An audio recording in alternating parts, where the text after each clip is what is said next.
Good evening. How can I help you?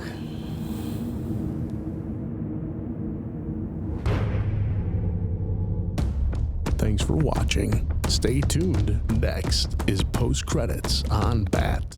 Hello, and thanks for sticking around post credits. Under the marquee with us today, as always, is Kerryn Kirk, but we have a special guest. We have LeJon Woods. Hi, LeJon. How are you? I'm fantastic. How are you doing, sir? Good.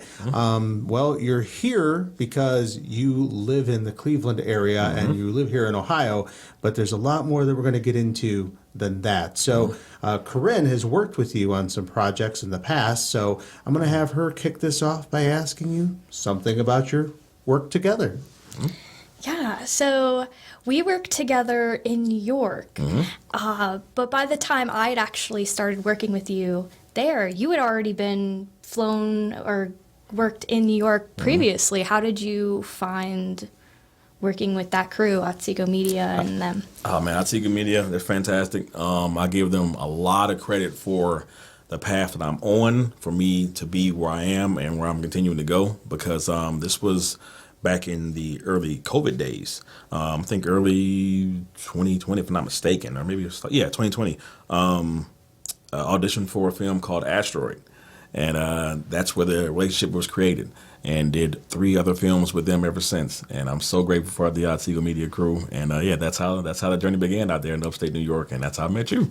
Really cool. Yeah. Big news day, huh? Man, NASA's making some huge announcement. Yeah, they've been talking about it all day.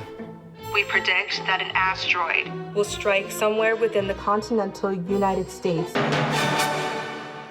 Soon. Asteroid comes soon.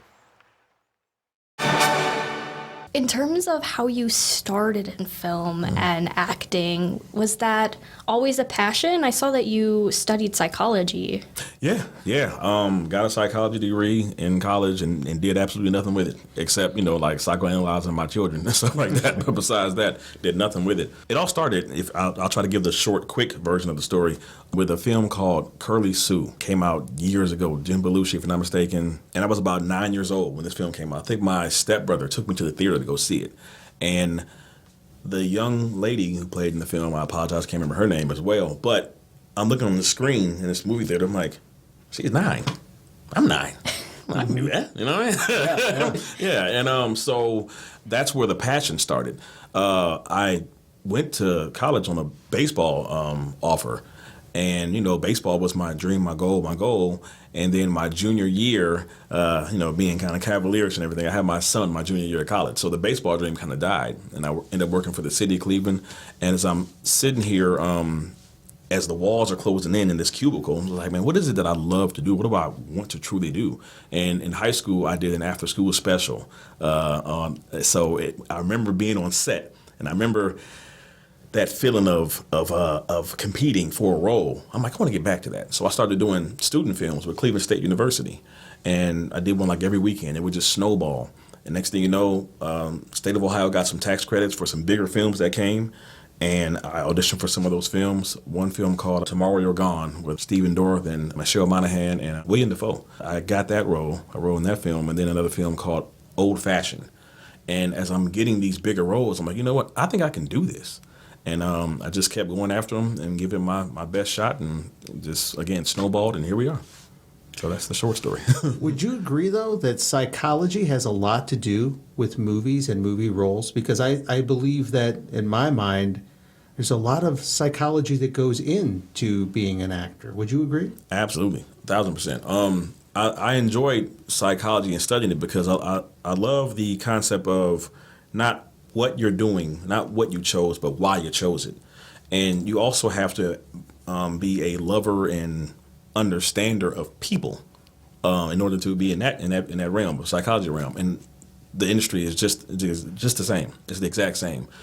If you don't have a good gauge of people, if you don't have a good gauge of the person that the director is, the person that the writer is, your cast members and the crew, it's going to create difficulty in immersing yourself in that role, immersing yourself in that production. And I know that the psychology background really helped me out as far as having a better understanding of how the industry works and how a production work or a set works. Yeah. Very, very interesting. Yeah, I think that has to do with a lot of it. A lot of people would say, well, if you're in a thriller or you're in a... No, human psychology, I would believe, is in everything you do, because you have to put yourself in that frame of mind, that mindset, to be that person in that role, because that's not you. Right. I know a lot of people get typecast, like, that's them. No, Right. it's not. Right. They're such a good actor, they have painted themselves to be that person. That's an art. Absolutely. So, yes, I would agree with that. So. Yeah, yes, indeed. And so, with starting your film journey in Cleveland, what does that community look like now? It's grown. It's definitely grown.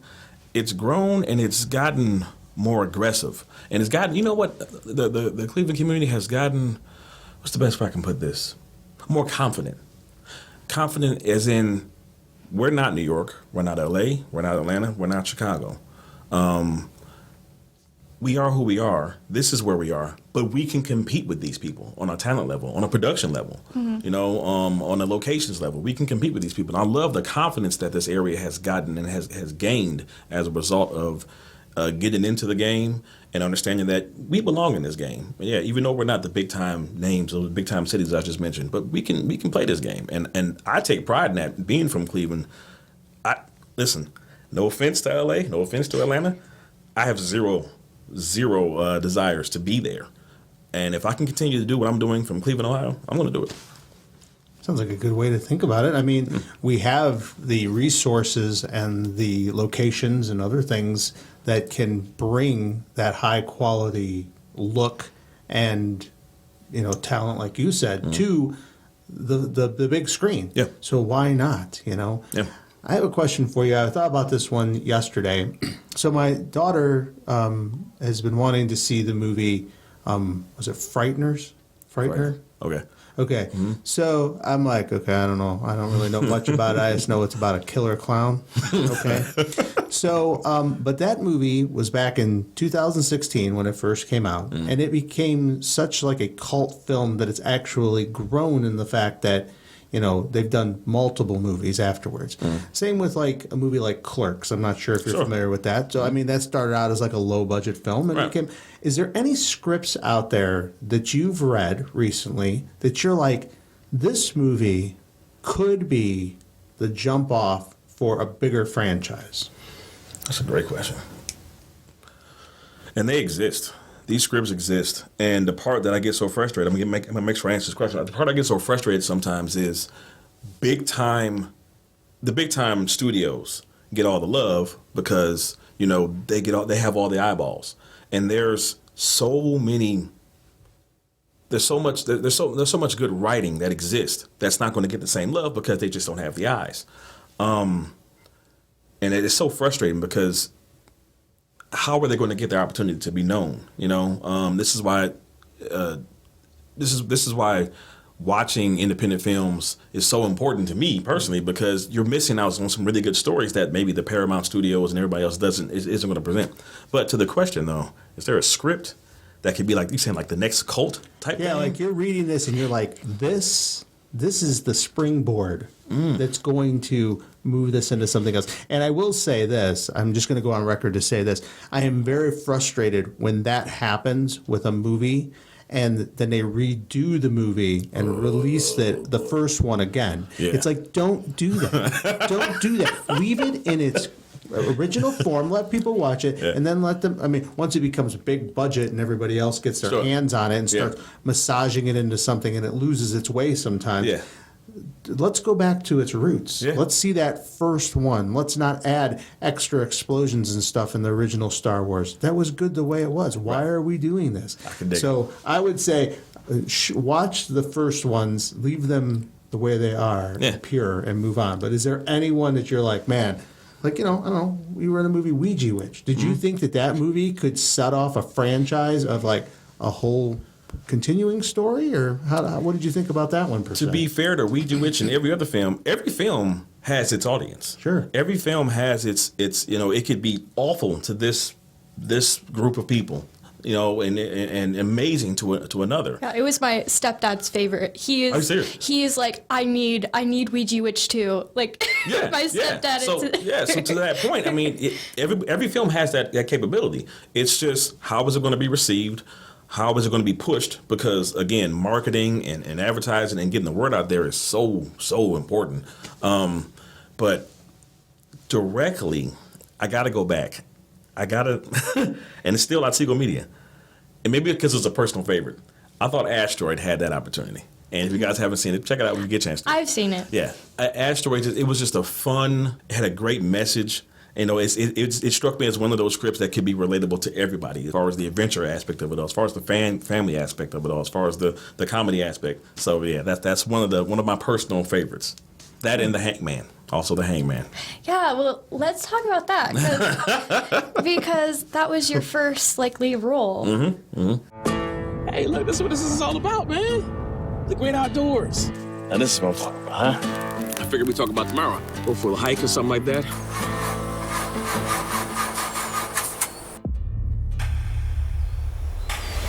We gotta go, man. Hey, come on. We gotta go.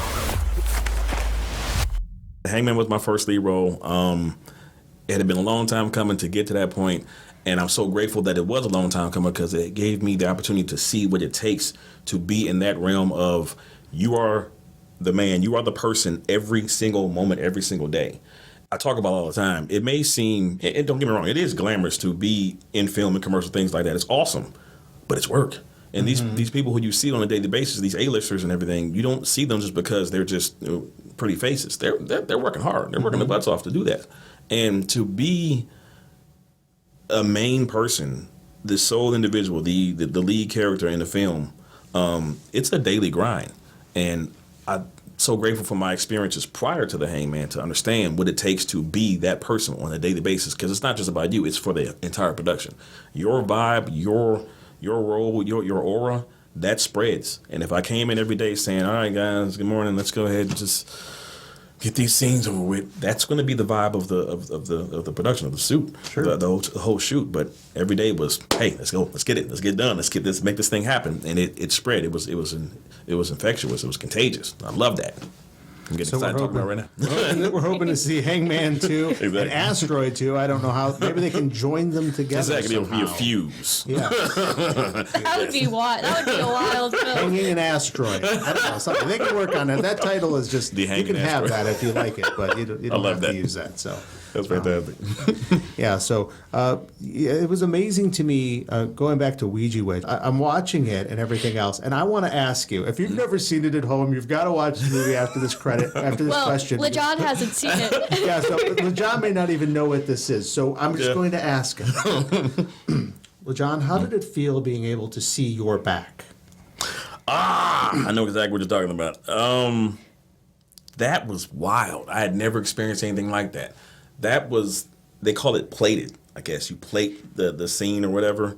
And when I read the script, I'm like, how are they going to achieve this? I thought they were going to be like a dummy of my face and just like slap it on my body and just put it in reverse and everything. But to see that, it was a little unsettling to start. But it gave me the mindset that you know what? I can probably handle a whole lot more than what I thought. There you go. And the way that they did it, I don't want to give too much away, but the way that they did it, like, it looks very realistic. Yeah. Like, I mean, when you look at it and you critique shots and things like we do, we were in the business. We were like, oh, did you see that? That they should have done. And my wife's like, could you just please be quiet? I'm trying to enjoy the movie. I'm like, but did you see they did? Let's go back. I don't want to go back. She's like, let's just watch it. You're ruining it. I'm not ruining it. This is how I enjoy it, right? So I'm like watching it, and I'm like, the hand placement is perfect. The head placement's perfect. Everything's great. I'm like, well, even with that one part, it really shows how much of a group project filmmaking is. Yeah. Because that took special effects, the camera, the directing, and then like makeup, and then wardrobe. I had to make sure you had a collar. Remember that? Yeah, because for a second you were wearing it backwards. Right. So you can't do that effect if the wardrobe doesn't pick the right thing. So Absolutely. It's like everyone is working together, and that shot's like, I don't know, like only a couple seconds long. Right, a couple seconds long, and that whole process, that might have been like, what, half hour, 45 minutes to make that shot to get it done, you know what I mean? So That's the beauty of it, though. That's the magic of filmmaking. Yeah, you guys pulled it off. That was one of my favorite. That's actually one of my favorite shots in the movie because I'm just like, okay, that's creative. That's Not sure how I feel about that, but you know. Well, I didn't want anything bad to happen to you, but I mean, I knew you'd be here today, so I was okay with it. When I was watching, I'm like, he's okay. He's all right. It's just make believe. A fun fact, I'm not sure if you've realized, but if you go on IMDb and look at all the characters' names, their last names relate to their death. To their death. I was told. I didn't know that at first. Yeah. I was told that after the fact. Yeah, it had happened. We were just filming. It was a group of us, and we were just joking about it. We were joking about it with the director, Robert. And then he did it. He took some of our suggestions. Yeah. But do you remember what your last name was? Turner, wasn't it? Yeah. Right on. That's just perfect. So I was going to ask you another question. We have somebody who does film, and they said that they have an issue with getting parts because they have such prominent features, facial hair and other things, that they're not necessarily willing to part with to do a part. Do you find that you would be, like the movies that I've seen you in and things, you've always had facial hair. Mm-hmm. If somebody said to you, hey, we need you to shave your head and shave your face, would you do that? Is that something that you would do? Or are you one of those people that's like, I'll just pass on the part? Right. How does it work? If the price is right, they can have a shaved head and shaved face. Okay. No, but I do take pride in it though. And sure.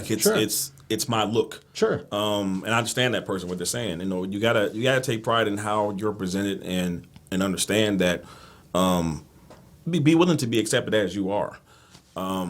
It can be difficult though because everybody, just like I said, how every film has its audience. Every person, everybody's appearance has their place in something. Mm-hmm. I would urge that person to not be so quick to conform to the industry to look like everybody else because now you're just another brick in the wall. Sure. Be your genuine self because you're still going to bring whatever you have as far as your abilities to this project as you are.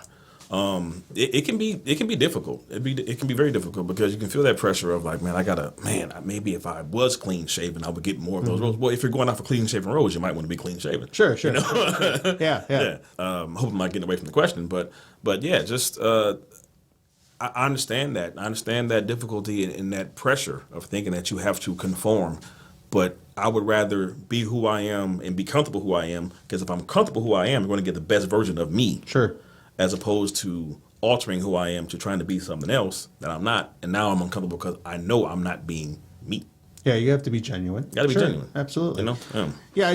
I was just wondering because, I see that there's a lot of actors that will have extreme weight loss for a role. Sure. Or they'll gain a whole bunch of weight for a role. Yeah. And I'm like, I heard recently Tom Hanks say, he wishes that he would have never done that for Castaway. Yeah. He's like, because now I have type 2 diabetes, I have this and that because of all of those extreme weight gains and weight losses I've done for roles. I mean, Joaquin Phoenix in The Joker, the poor guy was like emaciated. He was so skinny and so, malnourished it looked. I'm like, that just can't be right for your body to have to go through those transformations. So I know on a lesser scale, shaving, but sure. Honestly, they can ask you to do anything. I don't know how people feel about it. I don't necessarily want to change my whole body's structure to get a role. So, I don't know. It's that, man. I think about like those two characters you named. It's just like, my goodness, we remember Joker, we remember Castaway. And for the performance and for the outcome of the film. Yeah, I don't remember what they look like. I don't know. Yeah. But does it really add? It did. Sure. But I think what I'm getting at is what was it all for the individual? Sure. When you talk about Tom Hanks, now the type 2 diabetes. Mm-hmm. That's rough, man. That's rough. And I hate that sometimes we get ourselves in the mindset that we have to do this. We have to alter our entire lives for this one role. And I get it for the role. I get it for what you're trying to go after. But sometimes I guess you got to ask that question of what is it worth it to myself first and foremost, as opposed to a fan who says, "Oh, that was a good movie. Next." Sure. Because it's just a good movie next for the fan. Yeah. It's now the rest of your life for you. Yeah. So, yeah. So I guess what you would tell somebody who's out there thinking about going into acting, go for it, no matter what. Oh, absolutely. Yeah. Oh, absolutely. And regardless of how you look, regardless of how you think people perceive you and how people think you look, absolutely go for it, because there's a place for you. And I use these 2 words all the time with my kids: be confident, be comfortable. Be comfortable, be confident. If you have those 2 things, you're an unstoppable force. You're an unstoppable force. And as an entertainer, as an actor, as a performer, you have everything you need to get everything you want. That goes for both of us. That goes for you two. That goes for everybody sitting in this room right now. We have everything we need to get everything we want. That goes for you out there. You have everything you need to get everything you want. Remember, LeJon Woods told you that. That's great advice. That is great advice. Yeah. Mm-hmm. Yeah, what other advice would you give to an actor or a crew member in Cleveland, specifically? Know thyself, first and foremost. Know who you are, know who you want to be, know who you're trying to be. Be comfortable, once again, comfortable and confident in who you are. If I get a script, if the 3 of us get a script for the same role, it's the same words. It's you, it's me, it's you. So therefore, we're going to say these same words to get the role. So what are you doing differently with these same words? What am I doing differently with these same words? What are you doing differently with these same words? Know who you are first and foremost. Because if you know who you are first, then you can present exactly what you're trying to do and who you're trying to be for these words that everybody else has. Because if the line is, boy, it's a sunny day outside, I wish we can go to get ice cream. If we're all saying that same line, how am I going to do it differently? How am I going to make myself stand out from you two?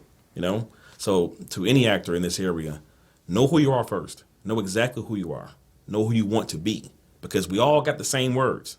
But what are you going to do to make these words stand out? To make yourself stand out? It's great advice. Hope so.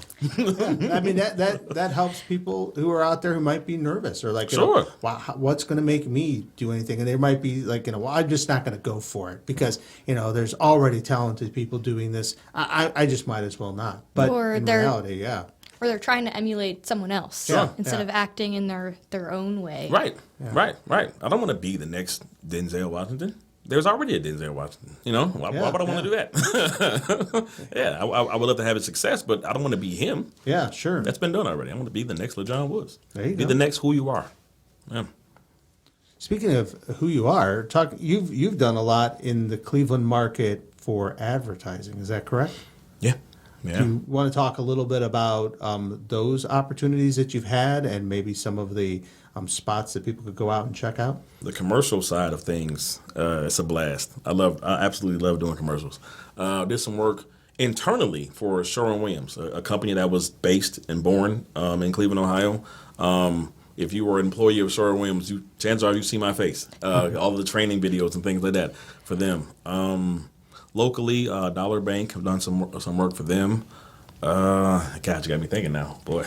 Well, one that stands out to me, as a kid, I was a huge fan of How to Train Your Dragon. Oh. You were in that, the Cleveland Cavaliers combo. Yeah, that with Donovan Mitchell, star for the Cleveland Cavaliers. The movie was coming out, and they had a campaign where dragons were invading playoff cities, and the Cleveland Cavaliers were in the playoffs at the time. And that was a really fun spot.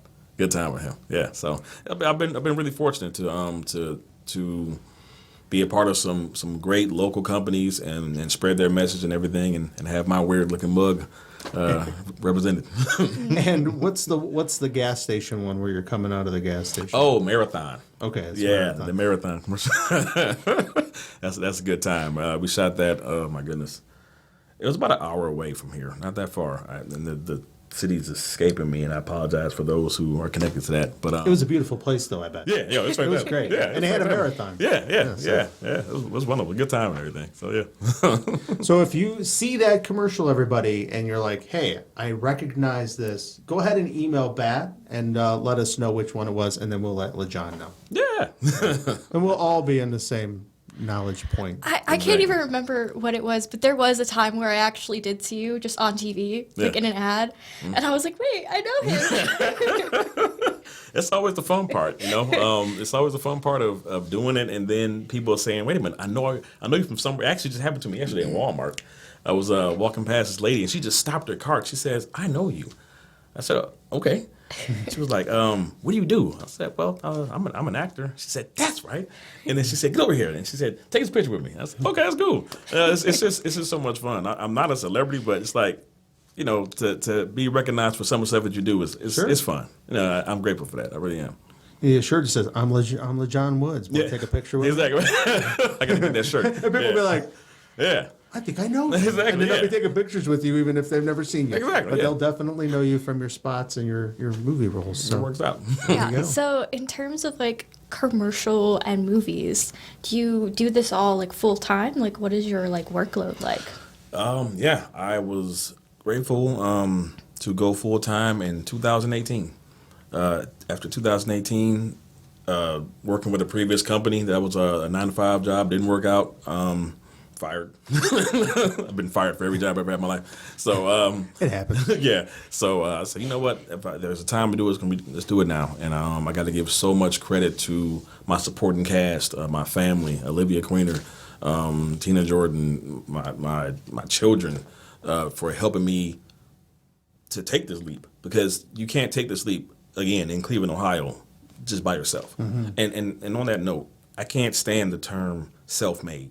None of us are. We all have help in some kind of way to be who we are, to go where we're going. Sure. And I had a great supporting cast to be able to do this on a full-time basis. So yeah, it's just a constant audition grind, and luckily, with hard work, I have an opportunity to be seen and have opportunities. Yeah. With this show is likely going to come out in May or April. Is there anything up and coming that you would be able to talk about? Yes. I just wrapped my scenes in Louisville, Kentucky for a Hallmark film called Kentucky Roses. That name might change because sometimes the names alter once they get close to it. But it's centered around the Kentucky Derby in Churchill Downs. I had never been there before. That place is amazing. And so that film should be out, I think, near the Kentucky Derby next May is when they're probably going to align that premiere. A holiday film, A Grand Ole Opry Christmas. That should be, if I'm not mistaken, on either on Hallmark or Lifetime. That should be this upcoming holiday season. The Christmas Ticket.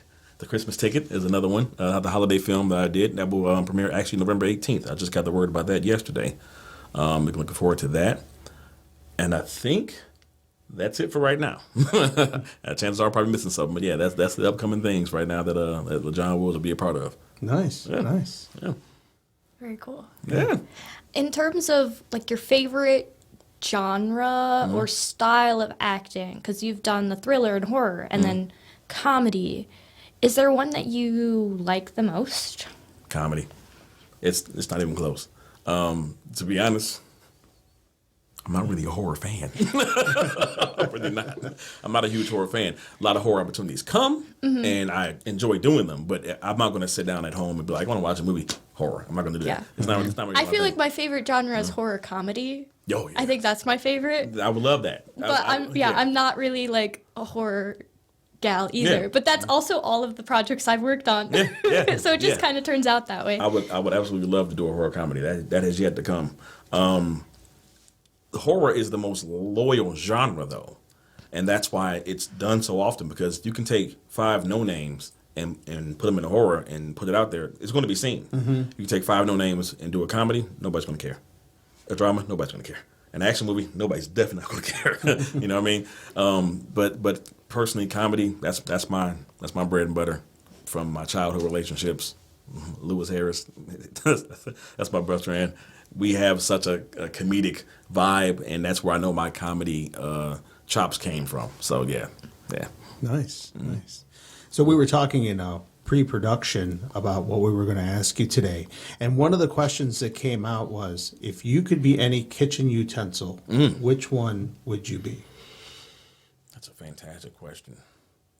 It's one of those that really hits home. Yeah. I mean, you're like a lot of times I think about this. Like I'm doing stuff, I'm making dinner, and I'm like, if I could be one of these, which would I be? As you were walking in, that's what we were talking about. I love that. So that's one of the best. Now questions. you're on the hook for this. No, this is one of the best questions I've been asked probably in years. I'm going for the spork, even though probably nobody has one in their kitchen. You ever think about that? Who has a spork in their kitchen? it is a mainstay in Yeah. lunchrooms around the world. As it should be. I mean, and it's doing two jobs. Yeah, yeah, and now push come to shove, I can probably do a little bit of cutting. You know, it had to be a softer meat like some fish or something like that. But we can get it done. Yeah. What material? If you can find me a silver spork. Like a We really in fancy, nice. Yeah, he spork. doesn't want to be thrown out when in one Yeah. use. And No, that's fantastic. Because if I'm like stranded on an island, talking about Castaway, and I have a spork, I'm in business. Yeah, you can do anything with it. Yeah, I'm going with spork. I am very, very satisfied with that decision. I think I'm going to change lives by saying that. And I think people are going to be like, you know what? I was going to say knife or whatever, but no, spork. Since you brought up spork, I'm going to ask you a question that you may or may not know anything about. Sure. But this is something we used to do in school. When you used to get your plastic silverware, did you used to turn it around and see the number on the back of it? No. Okay, so there's a number where they form plastic silverware, and everybody at my lunch table, we always used to look at it and see how old everybody was, and whoever was the oldest was the coolest of the day at the lunch table. And it's funny because my wife, being around the same age as me, they did the same thing. So it must have been a thing around people. So I'm 50 years old, That's so crazy. it must have been a thing, back in the 80s. I guess that we used to do is everybody would do that. Turn around. Oh, I'm 2. Oh, okay. I'm 67. Well, you're the oldest, so you're the coolest. Okay. And so, Are you serious? I've never heard of it. yeah, on the back of all those little things, there's always a different number wherever they got manufactured or whatever. I don't know what the number thing is about, but that's just what we used to do. It was a stupid thing, but spork is definitely a good answer. I'm glad you picked that. I feel good with that. And if I ever find a silver spork, I'm going to let you know. Please, I will come to wherever you are. We can meet somewhere, whatever I have to do. I need that. Yeah. Because now it has altered my thinking in regards to how I approach not just my meal, my life. It's your new profile photo. Exactly. Yeah. But sport. You're versatile. That's the whole You're point. definitely versatile. That's the whole That's point. how it works. I want to be able to do multiple things. Like we can do cereal and like rice in one setting, and meat and fish, all kinds of And stuff. those little cubes of like vegetables, like the little carrots and stuff, you can get those, poke them or scoop them, whatever you do. You can do any of those I things. think we're going to start a movement. We should do a movie, and then it'll become a franchise. It's a horror comedy. What the spork? I don't know. We'll do something. Feel free to use that name if you'd like. That's fantastic. It's free. It's free. So, Kerryn, do you have any more questions? I don't. Do you have anything else you'd want to say? Oh, well, first of all, thank you. Thank you guys for allowing me to be here. This is fantastic. I love what you guys are doing. I love the movement. I love spreading the word and putting out there that how much Cleveland has to offer in regards to this industry. And I love that you guys are just, supporting it, because that means a lot. That means a whole lot to us. So thank you. And for those watching, I appreciate your time. Appreciate you checking us out. And I'm just grateful. Well, LeJon, thanks for sitting under the marquee with us here on Post Credits. Thank you. Thanks for watching. Hey! That's enough. You boys, you're out of here. We haven't finished our drinks yet. Oh, these? Right, out now, all of you. This ain't over. Not by a long shot. Okay, Liz. Sorry.